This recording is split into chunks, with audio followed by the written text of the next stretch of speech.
Ал Қайырбек аға, өзіңіз таныстырып айтып кетсеңіз. Мен Байшыбек Қайырбек Ыбырайұлы 1960 жылы Қаратоғай ауылында туғанмын. Шығыс Қазақстан облысы Күршім ауданының. Содан пенсия шыққаннан кейін Сексикада алтын фабрикасында 2009 жылы сол жаққа ақырғы орналастым. 2009? 2009-да.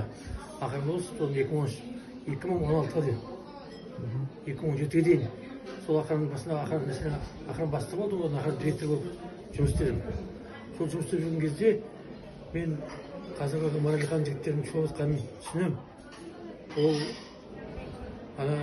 симаид деген нәрсе, ол нәрсе екен, ол сол кезде ақ білгенбіз. Ол жанды жақындасаң көзің ашитын нәрсе, ал если суға бірдеңе түсіп кетіп уланса адам, сразу ол адам өледі, былайша айтқанда. Ол тегінде біз ана Сексикада ол жеке пост қоятын.